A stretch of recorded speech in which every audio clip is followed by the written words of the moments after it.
प्रमोद बत्रा साहब, एक चीज मैं आपसे सरल शब्दों में समझना चाहूंगा। ये जो सर कैपिटल गेन्स को लेकर जो ऐलान वित्त मंत्री ने किया है, लॉन्ग टर्म और शॉर्ट टर्म, इसका आने वाले वक्त में क्या असर आपको दिख रहा है? म्यूचुअल फंड इन्वेस्टमेंट को लेकर, लमसम, एसआईपी, जो भी तमाम चीजें हैं जहां पर भी ये टैक्स लगता है, आगे फ्यूचर पर्सपेक्टिव सर। देखिए क्या कहते हैं, ये तो जो बढ़ोतरी दर बढ़ा, जो टैक्स रेट बढ़ाया उसका इम्पैक्ट तो सीधा डायरेक्ट इम्पैक्ट आएगा टैक्सेस के ऊपर, और टैक्सेस के ऊपर इम्पैक्ट आएगा तब इसका मतलब ये है कि जो अमाउंट्स री इन्वेस्ट होने थे वो नहीं हो पाएंगे।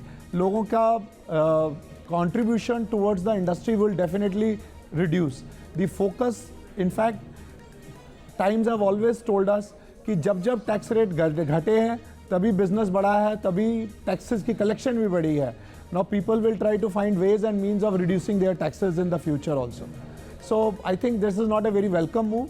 Welcome would have been rather the reduction and the rationalization of the tax rates across various securities rather than increasing it.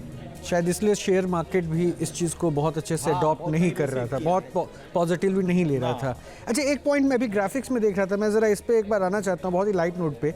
हवाई सफ़र महंगा हो गया, नए एयरपोर्ट की योजनाएं शुरू हो रही है, हवाई सफ़र महंगा हो रहा है, और मिडिल क्लास के लिए अभी तक वैसा कुछ टैक्स में दिखा नहीं। तो हवाई सफ़र किसके लिए बहुत सुचारू किया जाए? चप्पल पहनने वाला भी हवाई सफर कर रहा है, मिडिल क्लास का आदमी भी हवाई सफर वाला भी हवाई सफर करे। लेकिन आप गौर कीजिएगा, हवाई चप्पल जब आप कहते हैं तो अब वो सिंबल गरीबी का नहीं रहा।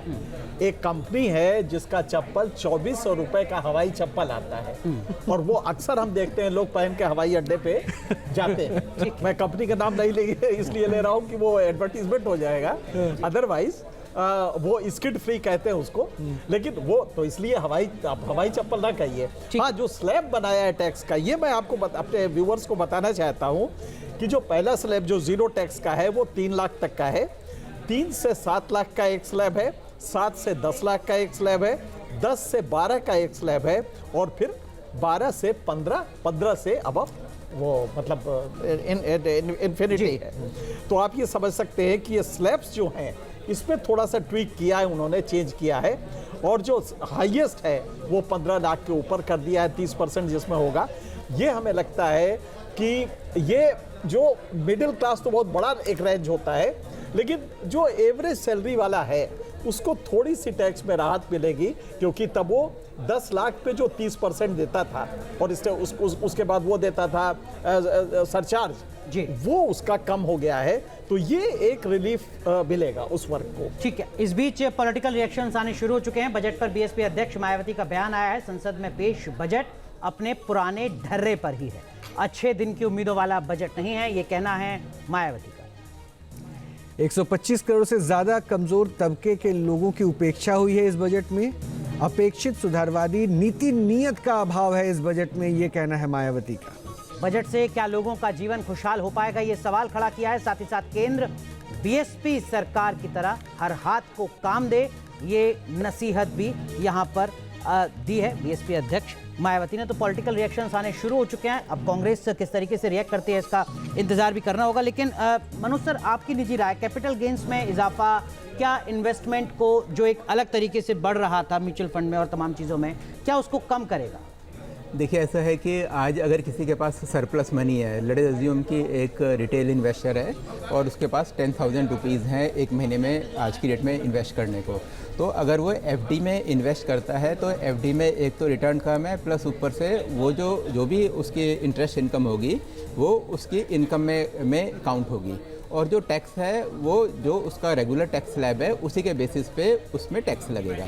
तो इसीलिए जो कुल मिलाकर फिर 4%, 5% से ऊपर का रिटर्न बैंक में मिलता है, वो इन्फ्लेशन को भी मैच नहीं करता। हाँ, वो इन्फ्लेशन को भी मैच नहीं करता। तो आज की रेट में ये टैक्स करने के बावजूद भी मुझे लगता है कि आज की रेट में अगर कोई लॉन्ग टर्म देखते हुए अगर किसी म्यूचुअल फंड में इन्वेस्ट करे या कोई शेयर खरीदे तो वही आज की रेट में एक बेहतर इन्वेस्टमेंट है। प्रमोद बत्रा साहब, आप सहमत हैं इस बात से जो मनोज सर कह रहे हैं, बहुत ज़्यादा फर्क नहीं पड़ेगा इन्वेस्टमेंट में?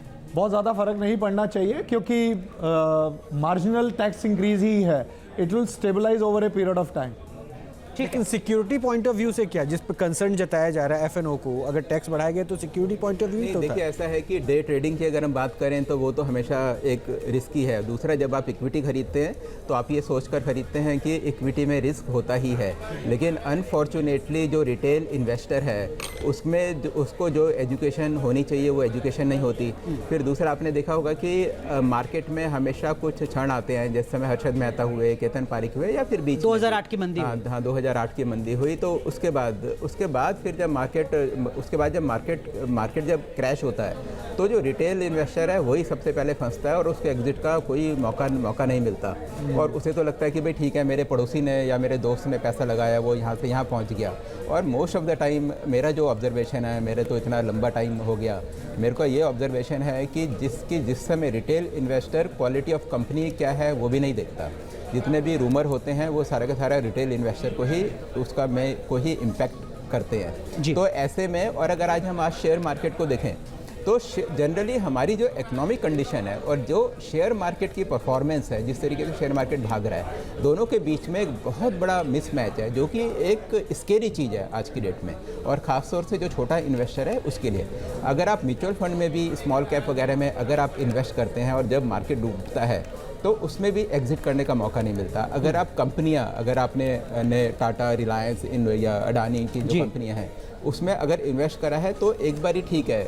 तो कई बार मैक्सिमम केसेस में क्या होता है कि जब स्टॉक मार्केट क्रैश करता है तो स्टॉक मार्केट तो वापस आ जाता है, लेकिन जिन कंपनियों में आपने इन्वेस्ट किया होता है वो कंपनियां सीन से ही गायब हो जाती हैं, नई कंपनियां आ जाती हैं जो कि इंडेक्स में जाती हैं, वो कंपनियां ऊपर बढ़ती हैं, कई बार सेक्टर चेंज हो जाते हैं। तो मेरे ख्याल से इसलिए आज बिल्कुल ही कॉशियस एक रिटेल इन्वेस्टर को खास तौर पे। न्यूज नेशन अब व्हाट्सएप पर खबरों की ताजा अपडेट के लिए न्यूज नेशन के इस QR कोड को स्कैन करें।